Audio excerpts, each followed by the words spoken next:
Şimdi marş motorunun arkasında bir gres kapağı var. Şurası.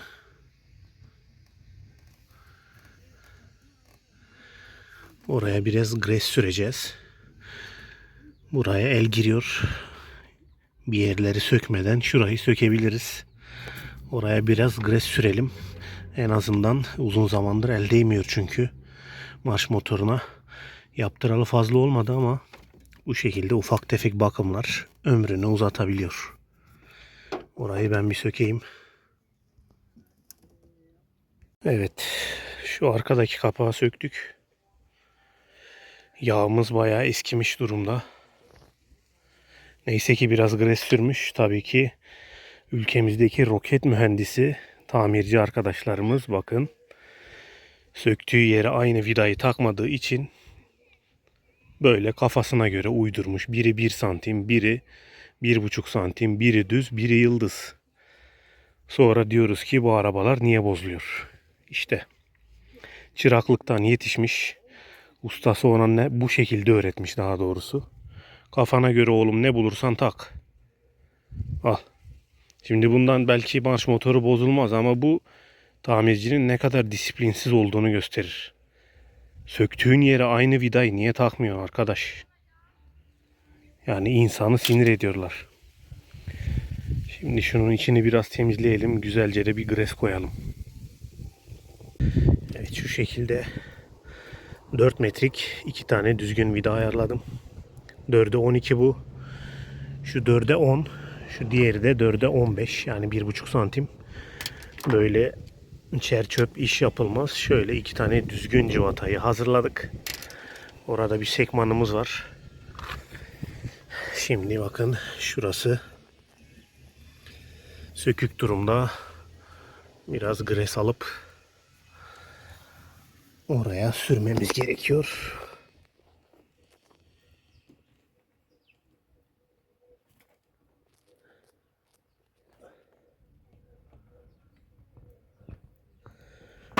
Bu şekilde amaç buranın sürtünmesinin bir miktar azalması. Hem daha rahat çalışır. Bu mil çok hafif ileri geri oynar kendi kendini yağlamak için. O yüzden burada bir sekman var. O da milin çıkmaması için. Şöyle yedirmeye çalışıyorum, içeriye doğru girerse daha iyi olur.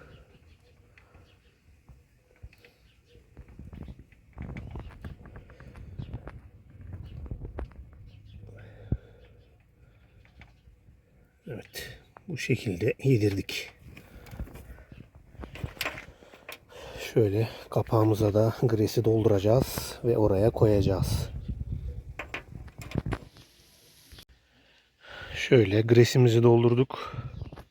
Zaten fazlası takarken kenarlardan dışarı çıkacak. Maksat oranın grese doyması. Şöyle de bir sekmanı var.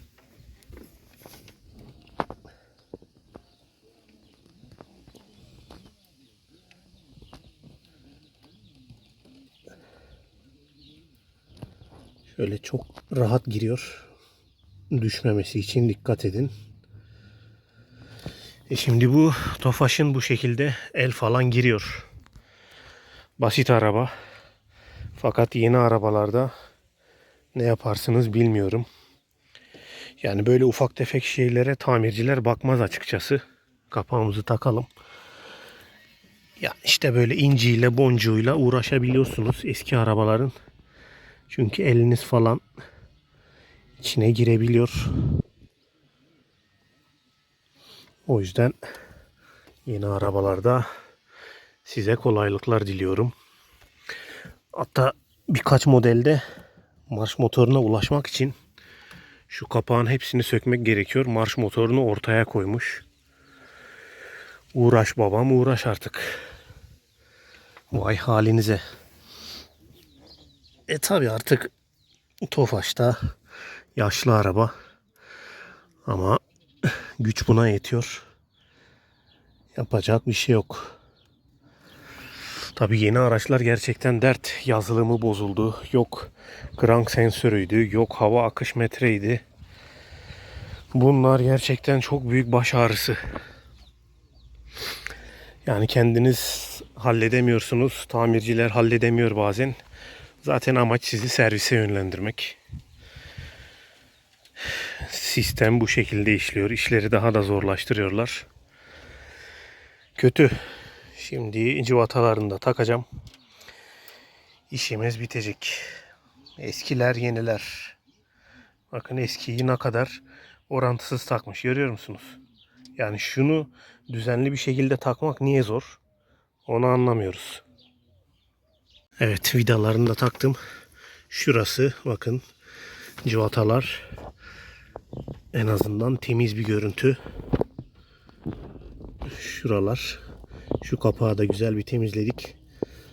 Yani zorluk çekmeden şu alttaki vidayı sökmek biraz zor.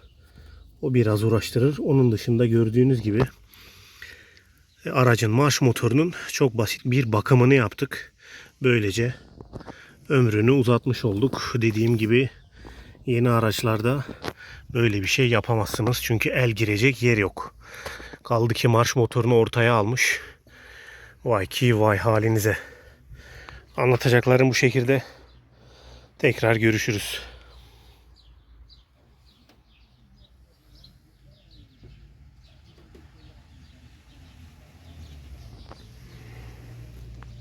Unutmadan da tekrar belirteyim. Bakın araba tamirciye gitti. Baskı balata değişti. Önceden yağ damlatmıyordu. Şimdi her yerden yağ geliyor. Yani gerçekten insanı çıldırtıyorlar. Bakın. Tabii yağ damlatmayan araba yok. Sadece acenteden çıktığı zaman yağ damlatmıyordur. Sonra tamircinin eli değdi mi böyle oluyor. Arabayı tamirciye götürüyoruz. Araba bozuk çıkıyor. Şurada da vardı. Farklı farklı yerlere bırakıyorum. Bakın.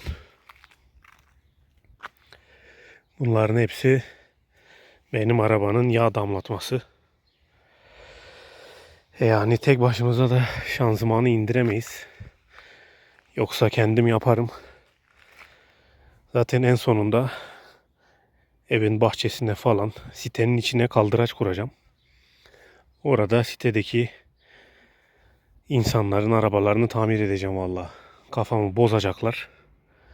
Böyle tamir edeceğim. Şurada da var. Her yere damlamış durumda. Dediğim gibi tabii yağ damlatmayan araba yok. Acenteden sonra 2 yıl temiz kullanırsınız. Sonra tamire bir götürürsünüz. Bir daha ayar tutmaz araba.